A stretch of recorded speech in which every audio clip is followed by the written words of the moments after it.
You know, I've been doing this spiritual stuff since I was about 11. And seriously, as a profession, you might say, for over 45 years. And I've talked to you many times about the many mansions or the many rooms in the spiritual mansion that is you. There are so many things to be discovered in you. So many places, so many phenomena, so many states. I think, hypothetically, we can talk about there being hundreds of rooms inside of you, like that of the void. And the void isn't the same for everybody. Each person experiences it slightly differently. Then are the energetic states, the blisses, the realization of the life force, the explosion of the divine within you.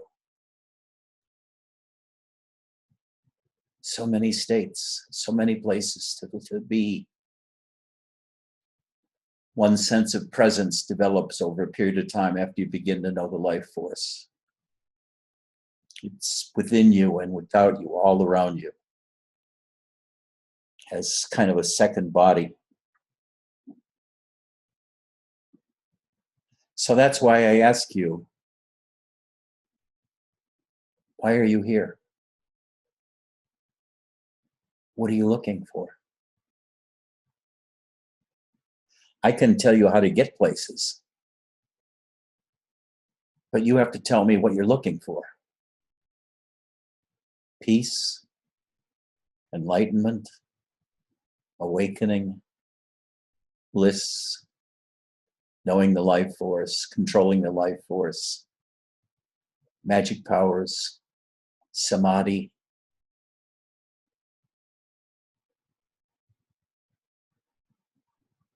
Without knowing what you want, it's hard even to talk to a general audience because I have no idea what is the prevailing thing that I should be talking about today. What is it that most interests you? So I'll talk randomly for a while, then I'll ask for questions. First, the word self is used in so many different ways by different teachers.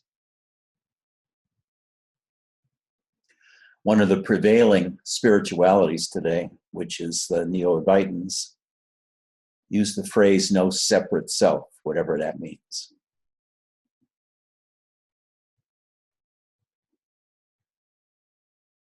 Some identify self with the sense of I, or the I thought.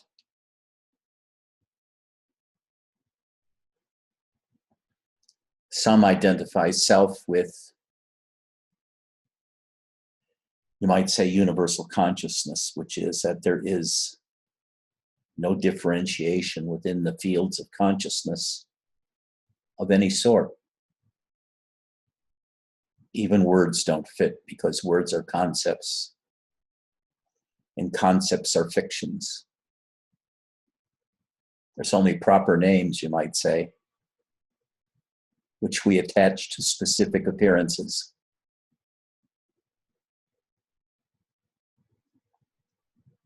So, I have explored just speculatively, 60 or 70 of the hundreds of rooms. And I'd say that if you were really diligent about understanding yourself and exploring yourself, you could probably completely explore yourself in a couple of 100 years. But you don't have a couple of 100. Neither do I. So depending on what you want, what's your bent is. You go to a teacher that can help you explore those rooms. If you want mystical powers over other people, siddhas, you go to a siddha teacher, an energy teacher like Chaitanananda, who studied every possible modality of gaining powers that one can think of.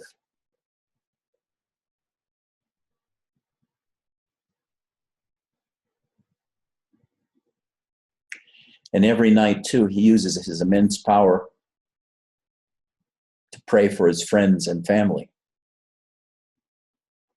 Hope that they prosper. Hope that they get realized to some extent. But you have to know that concepts like getting realized are really bullshit. They are something to titillate your fancy, to draw you in. Draw you into the immediate vicinity of a teacher, waving a carrot in front of you. Follow me and you can get this carrot, whatever this carrot is, whatever you want. Most teachers dangle several carrots: self-realization, enlightenment, no separate selfness, no need to make any effortness, the lazy people's spirituality, that there's nowhere to go, nothing to do. So they stop doing anything and they become loafers. Or there's somebody like Krishnamurti who just talks about don't be attached to anybody, to any teaching, escape all words. Sun San Sinim did the same thing. Don't be attached to words. Don't be attached to ideas. Freedom is from not being attached to ideas.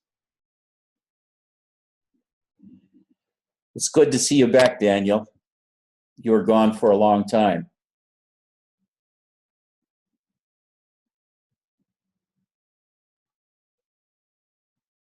Now, there are certain things that I like to talk about that are within my expertise area, you might say. Formal meditation, koans, what they call shikantaza, which is just sitting, doing nothing, the Soto Zen way. That's my background. Then the void or emptiness,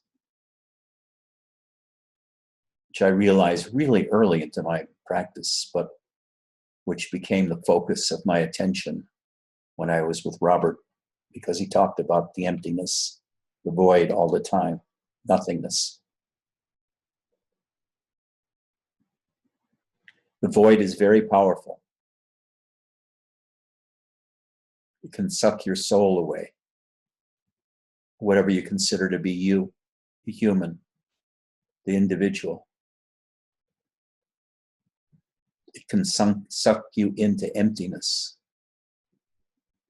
where that all you want to do is sit and watch the void. You could say that the void was the self, or the selfless self. Because as Ramana said, after he had his death experience,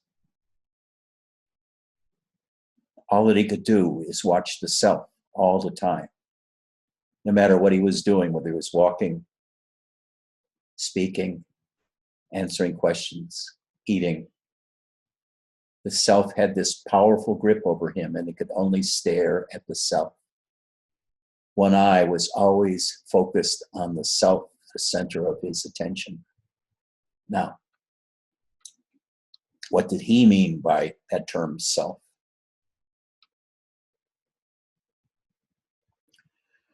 Ramana suddenly discovered the difference between spirit and matter. He imagined that his body died. He laid down, pretending he was dying. He held his breath and said, "This body's dying. What's going to happen to it? It's going to be taken to the cremation grounds and burnt." But he said, "This body is dead." He imagined his body's dead. But I can still feel my spirit, my consciousness, my awareness. And it's all powerful. And it's not dead. Now, this is a total mistake in logic. You imagine that your body's dead, but you're still thinking, you're still feeling, and you're aware. Therefore, spirit can't be dead. Such is the logic of Ramana. But he did make an important discovery. The utter distinction between spirit or consciousness and the physical realm. Even though Nisargadatta, for example, says consciousness arises out of the body, out of matter. It itself, in a sense, is matter. And all that we're ever aware of is consciousness, not of the realm that underlies consciousness, whether it be a physical world or just other aspects of consciousness. These are the kind of things I like to talk about. Now, about bliss, I can teach you how to feel bliss all the time, if that's what you want. I can teach you how to find the life force within you. That explosion of power, of light, and energy within you. That is the divine manifesting through you. I can teach you how to do that.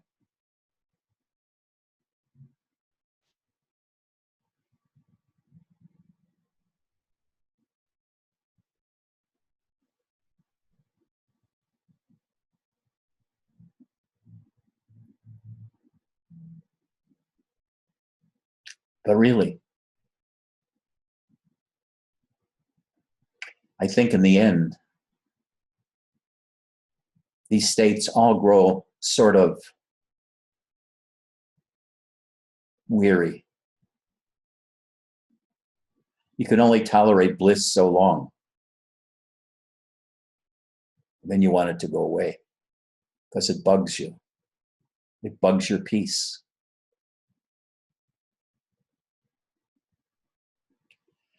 You can only bear for a certain period of time the feeling of God within you, working with you and through you, through your body. Because once again, it's kind of an irritant to just being you and being human. The void, of course, can capture you and take you away totally. So you have to be aware of the void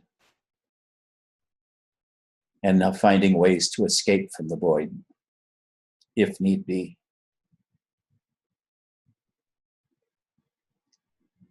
Now, you can also use the sense of presence, which is the life force operating through your body, which after you become aware of it, begins to fill your body with a kind of energy field that feels like a capacitance field or some sort of electromagnetic field, but it's not electrical in nature. It's different. It has a different feel than electricity. It's somewhat related. But the sense of presence within you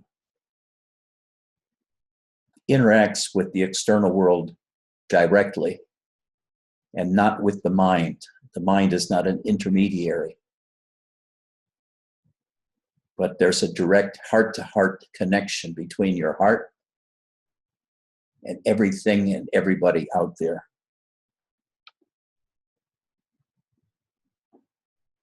Of course, for that to be possible, you cannot hold on to the idea that there's no separate self. Unless there's a separation between you and the external world, your sense of presence will never be developed.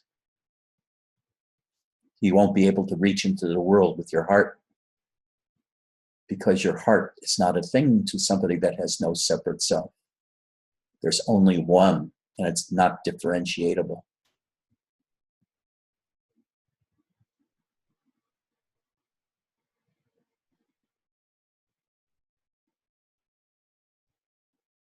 So, I strongly hold on to developing and maintaining a sense of self. And there are so many different selves. You know, if you study self-psychology,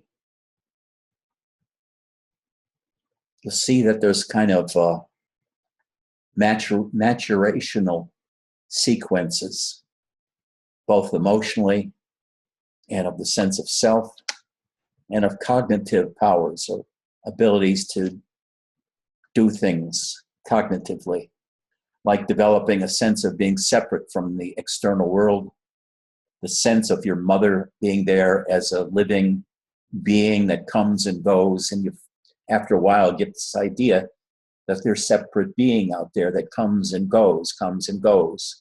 And there's an emotional attachment, and then there's all kinds of unconscious emotional things going on. They gradually become unconscious because it's too painful to explore them as they come, like they happen. Like, for example,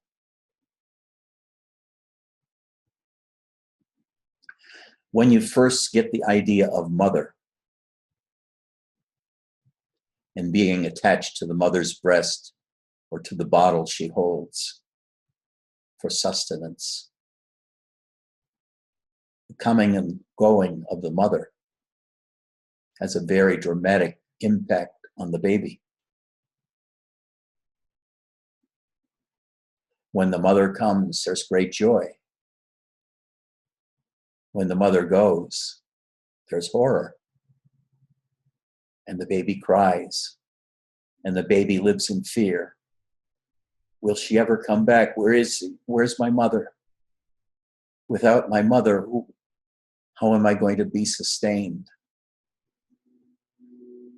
So, the baby is taught that the mother is always going to be there, coming back and forth, and that you should shut the fuck up when she leaves and not be too despairing, or at least not show the despairingness, or not show the pain that it causes when she leaves. You're taught to not react that way, to not be open about that pain of her leaving, being separate. So that becomes a buried emotional response in you that will become resurrected at some point when you're in relationship with other people as an adult. That neediness.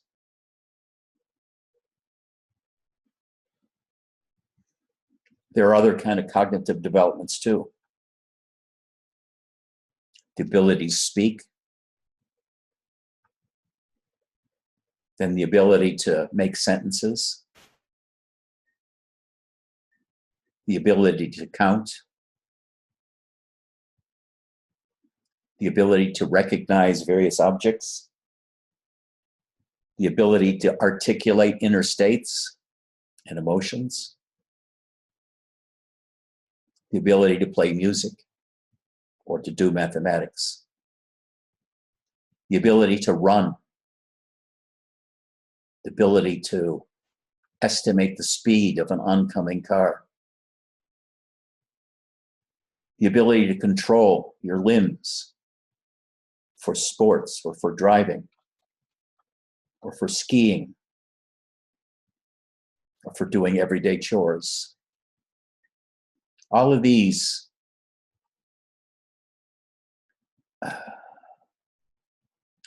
make the idea of a progression or a sequence by which you develop various talents within yourself and various powers.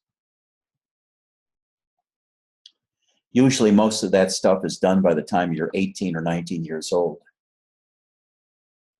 But that's when most people first think spiritual thoughts. First consider doing something spiritual like meditation. But you see, you start a whole new life when you get into spirituality. All of those old talents that you develop, all of those old abilities to move, to feel, to hear, to count, to think mathematically, to be able to speak, to be able to dictate, be able to write, be able to draw pictures, become an artist. All of these are you. So somebody that says that there's no separate self, what are they really saying? That they can't detect anything inside of themselves? Or they only detect emptiness in themselves? Now, ego psychology says you have many talents, many abilities, many developmental sequences that you've passed through.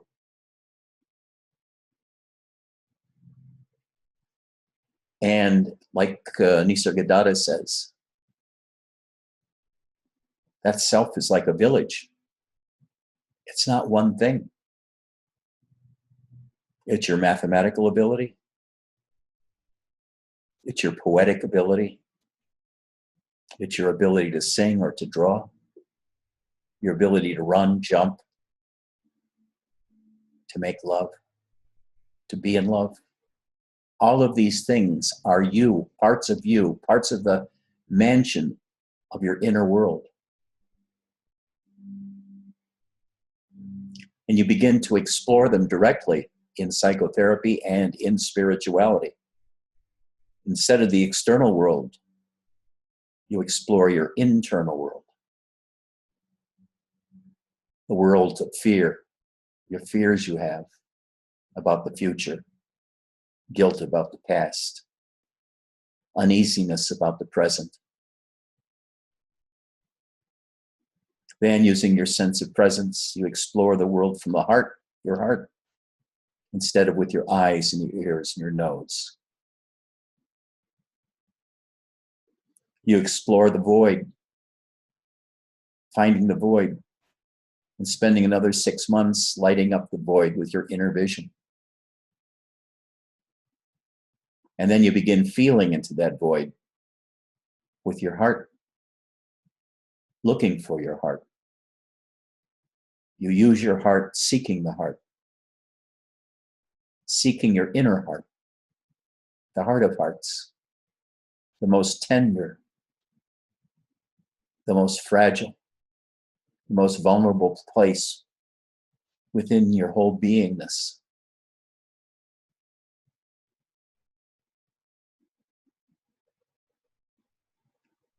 So the self can never be found, because what the self is a village of different talents. The ability to see, hear, touch, taste, smell, judge distance, judge speed, be able to speak, be able to write a book, be able to jump over a wagon, to be able to drive a car. None of these are visible. But these are all you, parts of you. Your ability to think, to articulate, to feel, to be in love, to love. All of these are parts of you, but none of them are visible. So all of these are yourself.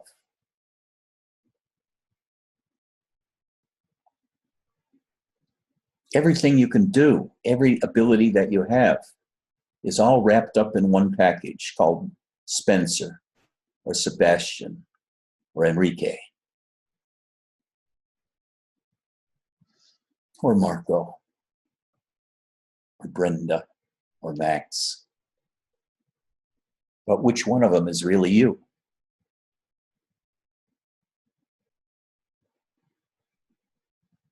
But you can't be found because you, as a subjective person, it's not the mind. That's mind is one aspect of you. It's your ability to love, your ability to accept love, your ability to shoot a gun, your ability to raise emotions inside of yourself and merge with them, gradually adding newer and newer emotions to the repertory of formerly repressed needs and feelings. Or the Eastern term would be to explore your vasanas. Those are your habits, your inclinations, your DNA, so to speak.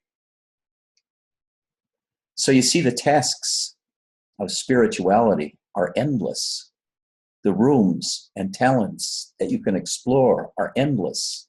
And you'd need 200 or 300 years to explore all of them, to become a philosopher, to become a guru, to become a Ramana-like person, to explore all the different samadhis, to explore all the different kinds of bliss, all the different kinds of body energies, going under the rubric of chi or kundalini or prana. All of these have different, slightly different points of view of the energies within them. And for the life of me, I don't think that they're the same. The kundalini is not the same as chi energy. It feels different. It acts differently, has different paths. So all of these things take many lifetimes. So you have to know what you want rather than bumble around. Although bumbling around is sort of pleasant because you make all kinds of discoveries quite unexpectedly. What is it that you want? Who is it that you want? Are there any questions?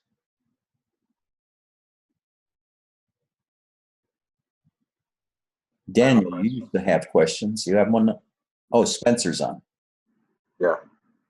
So you're saying we should know, or we should ask ourselves what we want, but is there any kind of general advice you could give to somebody? Like, for example, like myself, I don't exactly know what I want. I know I just want to experience a lot of different things, but is there something that I should be going after or something better than, I don't know, is there some best thing to go after? Or well, this would be my own point of view.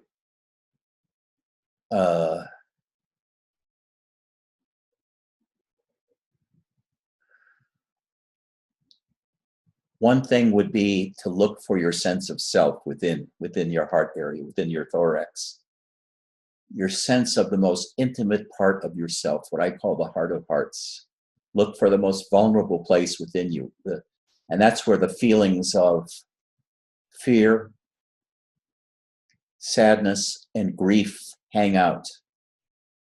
Go to those parts of you, the kind of repressed parts of you that people don't want to feel. Find it and enjoy those feelings for a long period of time. Your heart of hearts. The other thing is,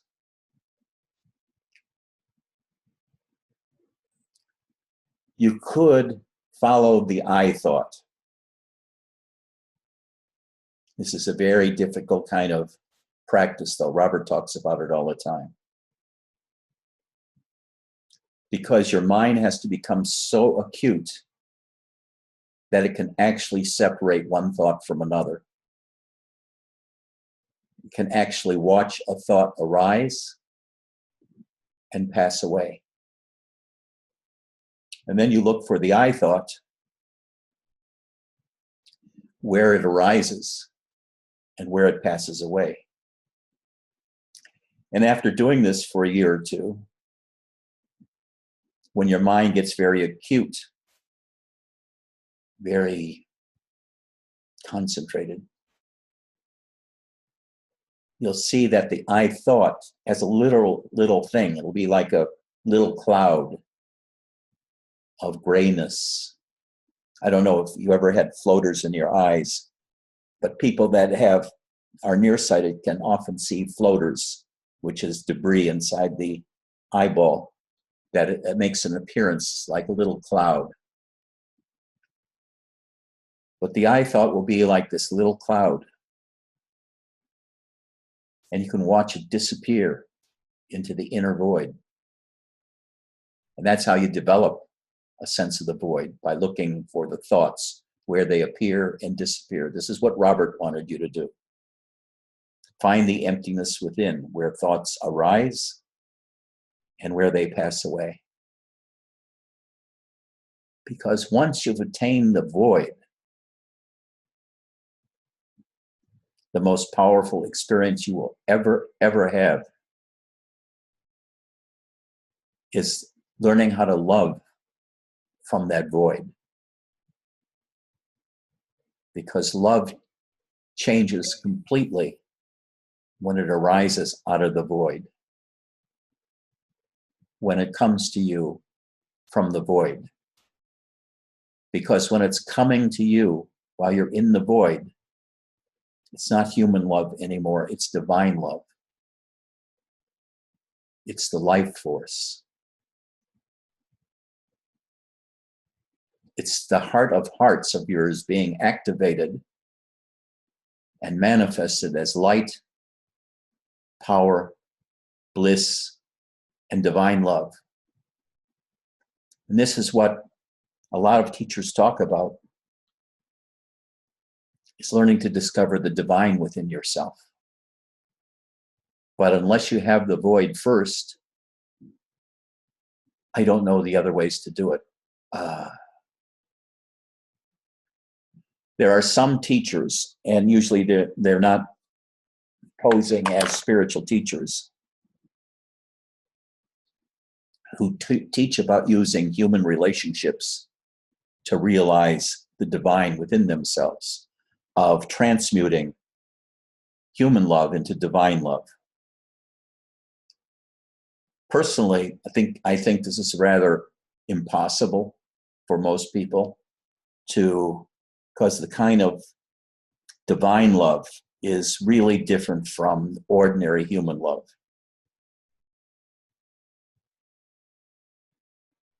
The divine love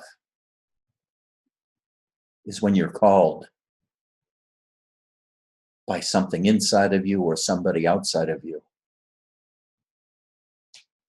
to totally worship them or it, whether it be the life force within you, whether it be a vision of God, whether it be a guru, whether it be a lover, might even be a cat or a dog or a tree, something alive to which you totally submit yourself. You totally surrender to. You love totally.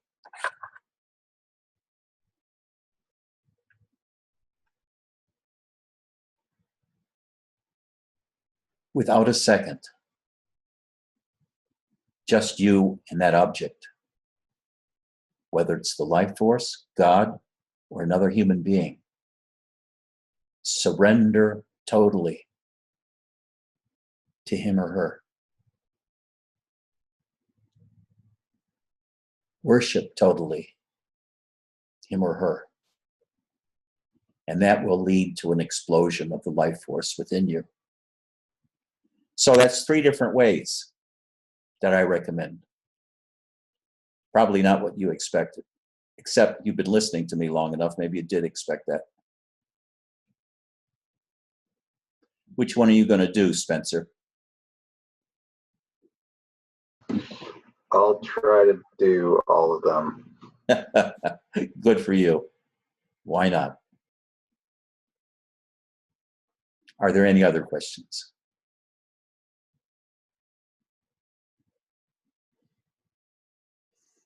Daniel, did you have a really dumb question for me? I don't have a question, but there's one from Marco.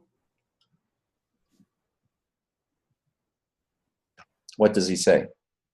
He says, very often I came back thinking that I'm the body due to the many intense feelings inside it. How can I just directly realize that I'm not the body? The who am I question does not work most of the time.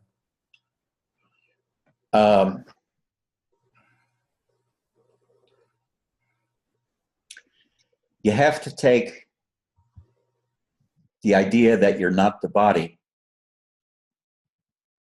as a belief.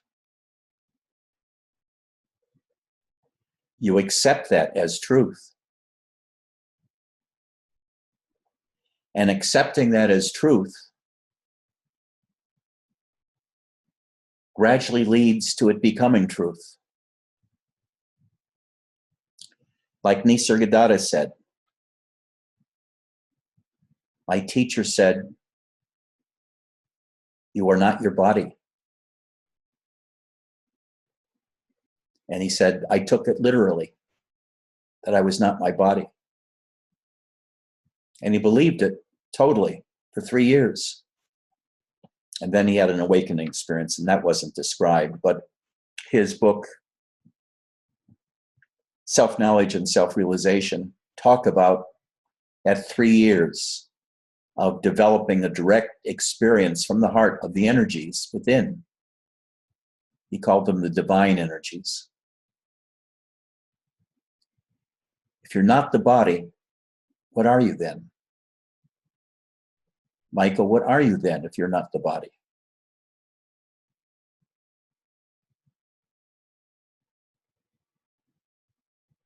So, gradually, by accepting I am not the body as truth, you'll less and less identify yourself with your body and start identifying with other things, like your sense of presence, the energy field within you and around you that extends outwardly, or with your emotions, or with emptiness, or with the bliss that comes. So you change your identification through a belief system. You are not your body. Well, then what am I? Can even identify with the mind, but I don't recommend that. Most people already do identify with their mind too much. But gradually then, you'll come to the realization that you're consciousness. And one day it'll just click into place. I'm consciousness. And you can live with that truth for a long period of time. I'm consciousness. I'm everything. I'm all experience. Until even that experience begins to lose its novelty. And you realize that experience is happening to me. It's come to me. But I'm nowhere to be found.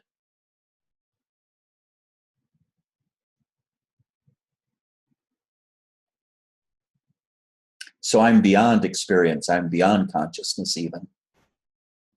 Because consciousness cannot find me.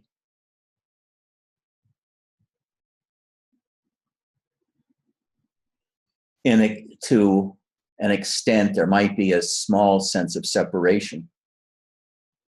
But mostly it's an intellectual understanding that is so profound it changes everything, because you realize the appearance of consciousness comes to me when I wake up in the morning. That first minute, that first second, when there's no thoughts in your mind or no recognition of where you are, who you are, what you are. There's just becoming conscious. The body's waking up, and then suddenly everything snaps into place. Your mind is there. The eye sense is there. The external world is there. And the divine is there, if you've discovered the divine within yourself. And focusing on the I am sense inside and feeling into that I am sense is one of the quicker ways to realize that divine within you. You feel inside of your chest for that spark of feeling alive, which for some people is like an electric shock, a little electric bolt of lightning. And you just focus on it. By now, after you've been practicing several years, your mind is very concentrated and you can hold on to it, no problem. And just by attending to it, it grows. It flowers. It broadens into a sense of, what I call the sense of presence, which after a while becomes more real to you than your experience of your body. And when the life force appears to you, you identify with the life force for a while, until you see that even that is separate from you, because you are witnessing it. It's not you. So spirituality in this way becomes a very complex playing around with identity. Am I keeping you up, Max? Is this past your bedtime?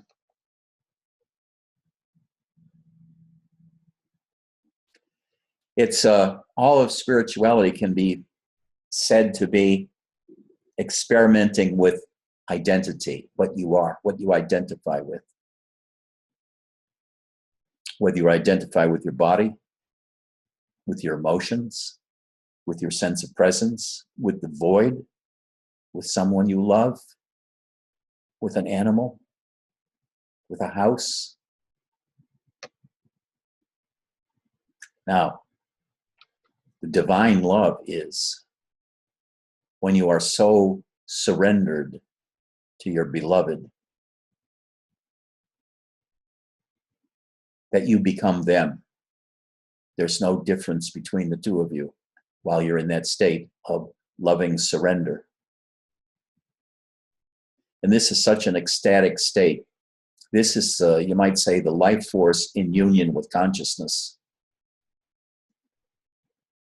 It reveals the mystery of Christ,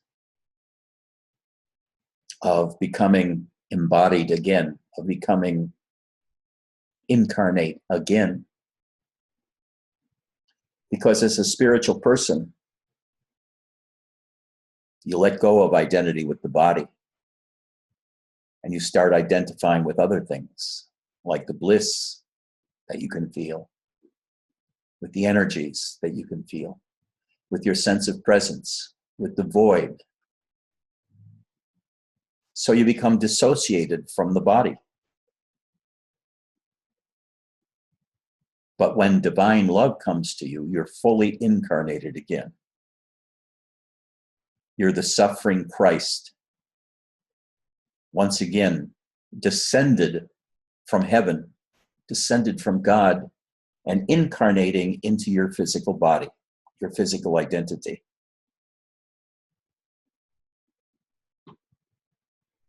And with divine love, you and love are no longer separate. You and whoever your beloved is are no longer separate. You're one. But you're also a body. You're incarnate.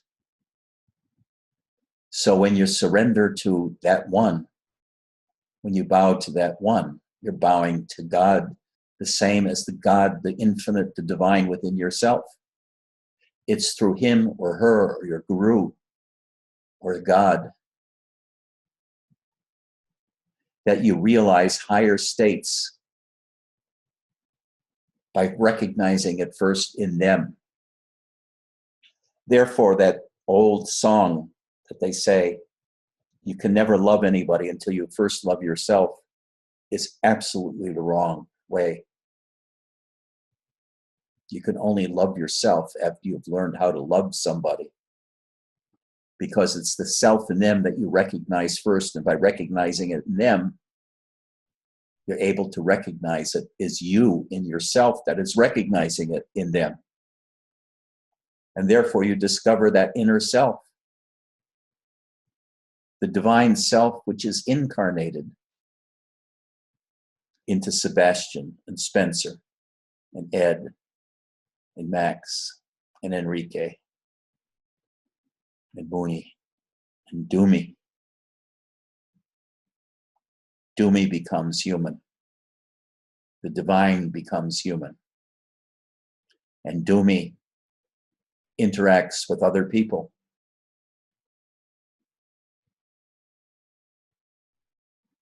And knows he or she is divine in doing so, and so is that other individual. After spending 40 some years with emptiness, with energies, with bliss, with realizing that I'm not the body, realizing the emptiness and all of that, I just know that what is meant for humans today is discovering the divine in interpersonal relationships. So much of what is passing as spirituality that is being indulged in today is abandoning the self and abandoning the body.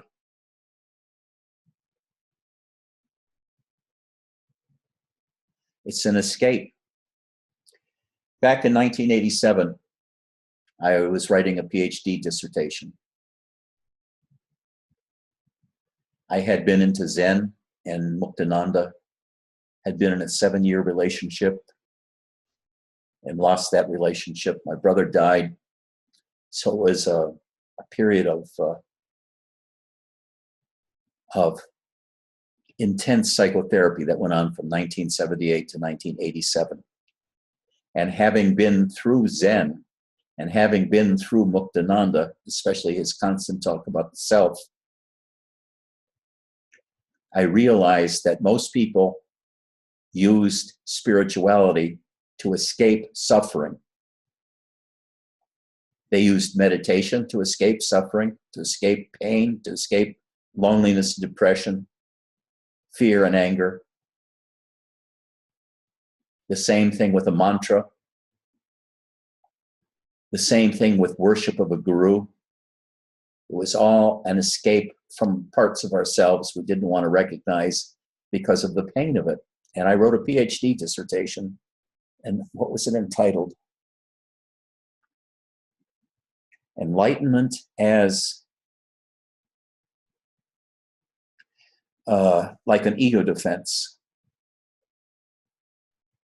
All the things in spirituality that I saw most people using, such as in Zen, doing meditation or koans, was to escape pain.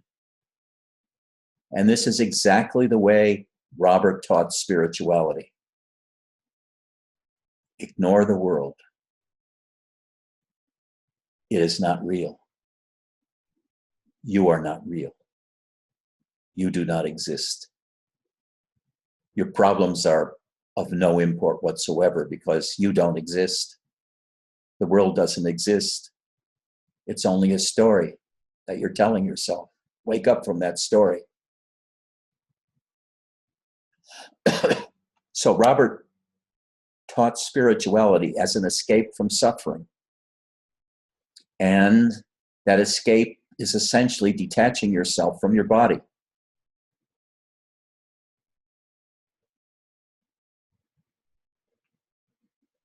But after you detach yourself from your body, the void can get you. Depression can get you. And several people around Robert committed suicide, even years afterwards, by just listening to his talks all day long. Like Lila Sterling nearly committed suicide.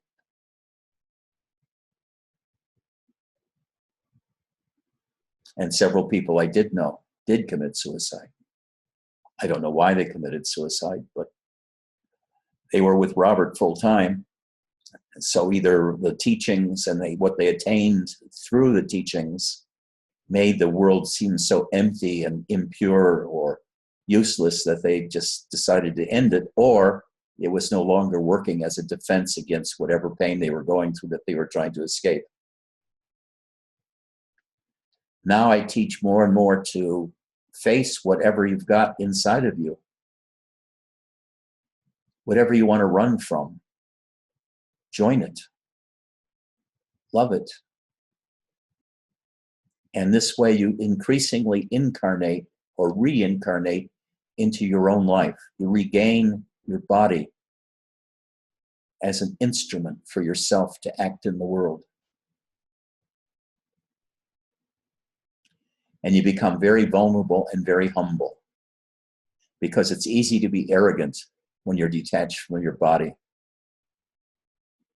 When you have all these spiritual ideas about what enlightenment is and what awakening is, and that the place that emotions have shouldn't be in there in your life at all. You should be detached from your emotions. You should be detached from your problems. And you become basically useless. And that's what Robert called himself, a man who was useless. I forget the term he used. Good for nothing man is one of the transcripts that I transcribed, where he talked about himself as good for nothing when he was talking to his brother. And his brother was telling him about all of his accomplishments of opening the 4th store that he owned, and he's doing this and doing that. And Robert asked him, "But are you happy?" And the guy admitted he wasn't happy. Robert, on the other hand, said, "I've got nothing. I want nothing. I'm happy." But practicing the way Robert says to practice, either following the I thought or detaching yourself more and more from the problems of the world, believing that the world is not real, just is a defense against being who you are and what you are. Are there any other questions? Has anybody typed a question?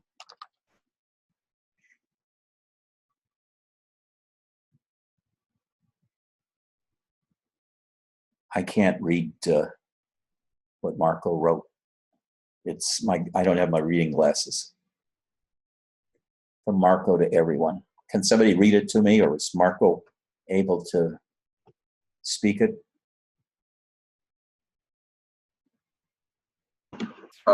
It says, "But this just is satisfying if one feels more and more happiness. So why do we talk so much if we just, 1, believe that we are not the body, and 2, this will get us eternal happiness? Life could be so easy." Well, if that's what works for you, do it, Marco. I don't care. If you think that by detaching yourself from the body, you're going to get eternally happy, it doesn't work that way. It doesn't work that way. You have to be in the body totally. You may have rejected it as part early on in your spiritual practice in order to investigate other areas but your body, like the void, or like love, or like the energies, or any of the other realms or rooms I'm talking about within you. But eventually you want to return to the body and integrate everything that you've learned into your body. I've got 50 years, or better than 50 years, of being a professional searcher and looking inside her and feeling inside her, psychotherapy and all of this, the different spiritual practices. And I know it's a defense just to disidentify with the body. Nisargadatta said it was only when he realized, when the diagnosis of cancer was made to him, that was the moment when he totally disidentified with the body, when he knew it was dying. He said, I want to get the fuck out of here. I don't want to be around when death takes place. As a matter of fact, he repeated that often in his writings and his teachings. I just hope that the death process isn't too messy, that it's nice and clean and without a lot of pain. So he disidentified with his body instantly once he realized he was going to die, that he had cancer.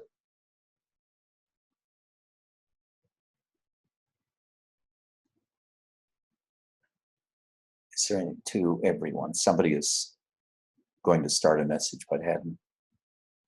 Are there any other questions? Sukai wrote a question that says, can one have more control over life?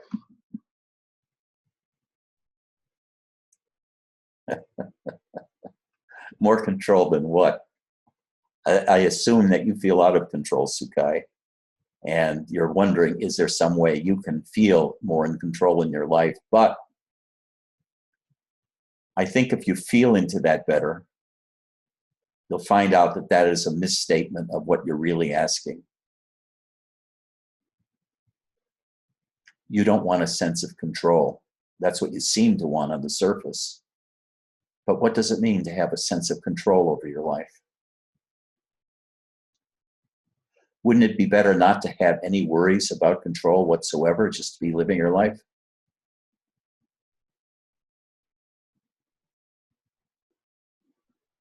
Only frightened people, only unstable people are asking about a sense of control. So what you should do is to immerse yourself into that feeling of being out of control until it no longer frightens you. Then you'll need not to ask about being in control. Your fear is having no control. And if there's no control, that you will be destroyed somehow. So beat that destruction to the punch by destroying yourself, by getting into that feeling of being totally out of control. Grab that feeling and make it your own. Are there any other questions?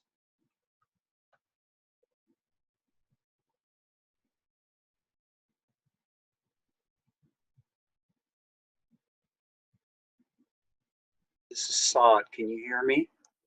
Who? Sot. S-A-T. Can you hear me? Yeah, I can hear you, but I'm trying to see your square. Oh, Hold there you on. I have, here's the video. go. Okay. Sorry about that. All right. So, wow, I don't know if I can make a question out of this, but it's like,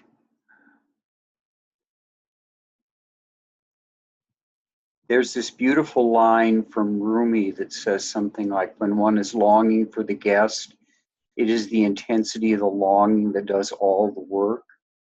Mm-hmm. Would you agree with that? Yes. All right.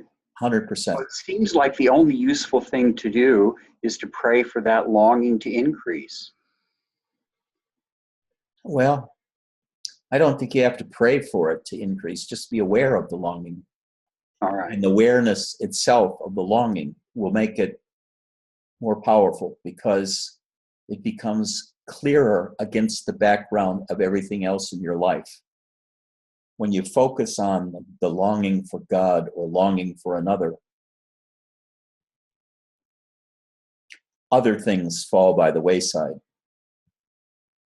Your need for a job, your need to increase the amount of income you're getting, taking care of the cats or the dogs, taking care of this or taking care of the kids, all of these things gradually become secondary to your longing for completion or for love or for whatever you're longing for. The longing itself is cathartic. The longing itself purifies. But this is not the way for most people. It's the way for a bhakti type person, Yes. an emotionally oriented person. But I am that kind of person. Okay, I'm saying, yes, it's good for you, absolutely fine for you, but it wouldn't be for other people. Okay. For other It was people. very, yeah. What? It was actually very surprising for me to discover that, Ed. I always thought I was a very mental, intellectual, Dzogchen kind of guy. And I found myself so in love with Ramana that tears would pour down my face. Yes. And that's what opened me. That's what opened me. That's good for you. I had a similar kind of awakening. And that thing you said before was so beautiful, and it totally matches my experience. I thought I was the only one that did it this way, but I'm learning how to love myself by loving others. Yes. And the most challenging thing for me right now is receiving love, not giving it. Yes. Letting it in. Yes. Have you been able to do that? More and more, yes. And what does it feel like? Just feels like life. Yeah. Try to describe it a little more. Go into the feeling now and articulate. No, it's like when that happens, simultaneously, I actually totally feel the other person. Mm-hmm. I feel their heart. Mm-hmm. And it's letting that love that seems to emanate from their heart in. Yes. It's like I'm not the monster my mind thinks I am. Yes. I experience it this way.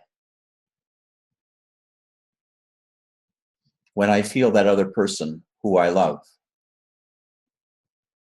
and I feel their love coming back at me, it's like a descent of the very sweetest energy into my heart.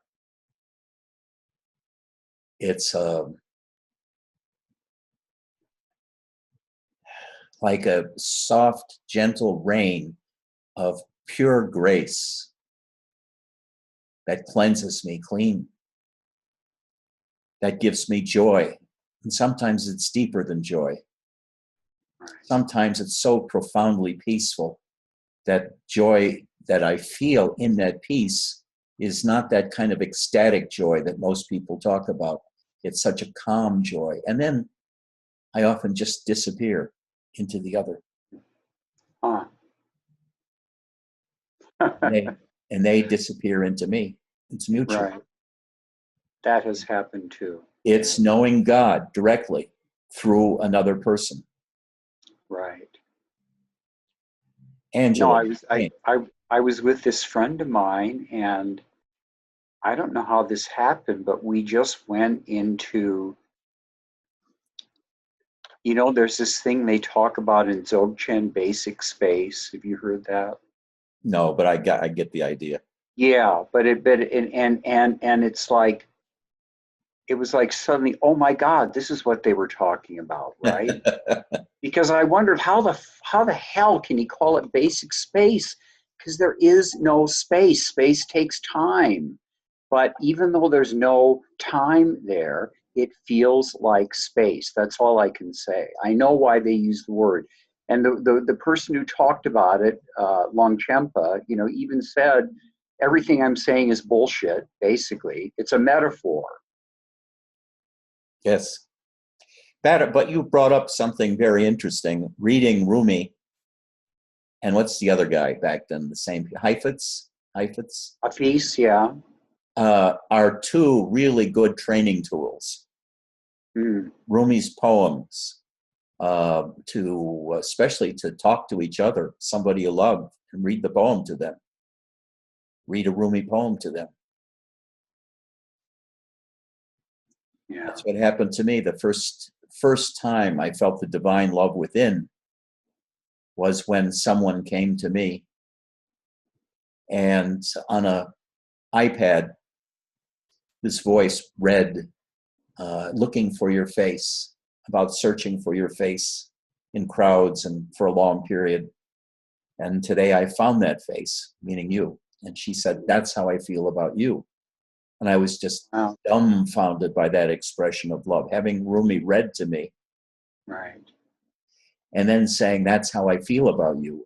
Combining what Rumi said with the power of this guy's voice who read it, combined with her saying, that's how I feel about you, was astounding. And I knew at that time, this is a whole new ballgame now, spirituality. Right. Mm. So this is actually, Sat, this is the path that I'm following, that I teach now more than any, which is relationship spirituality. Right. Learning to open by being in love with someone else and transmuting merely human love into the divine love. But I don't know it can be done unless you have the void, unless you're totally empty inside. You have to have gotten rid of yourself and be empty inside into the void. And then when that love comes to you, it comes to the whole universe through you. Right. The love of God comes to you. But you're now Christ, a vulnerable human being that's about to be tortured on the cross because you're a body once again. And yet God is in you.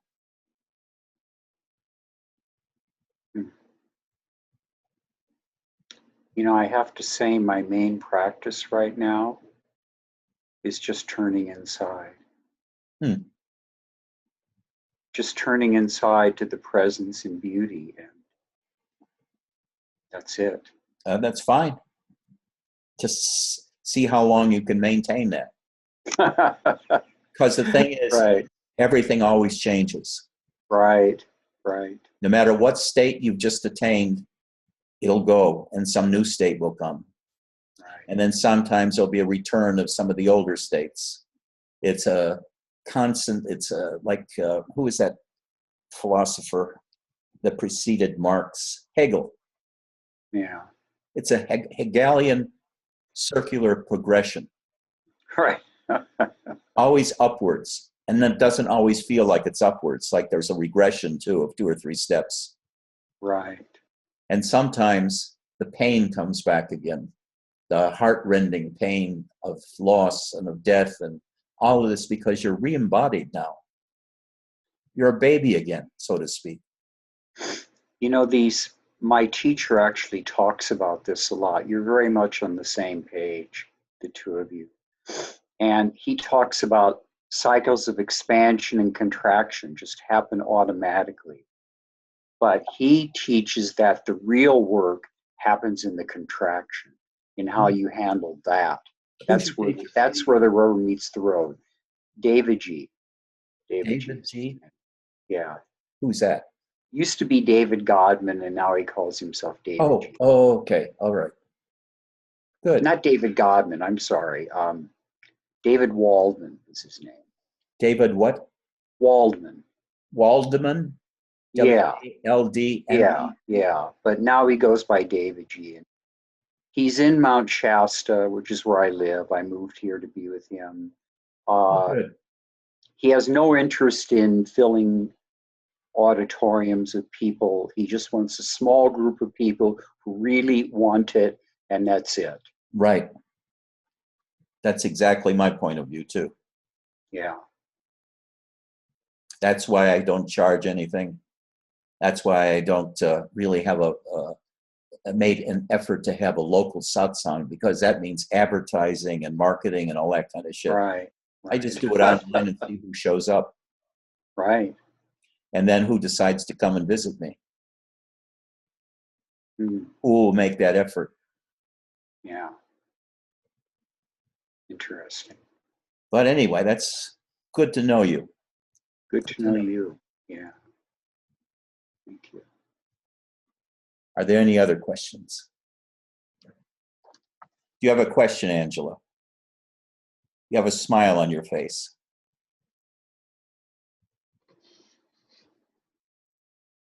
Enrique, a question?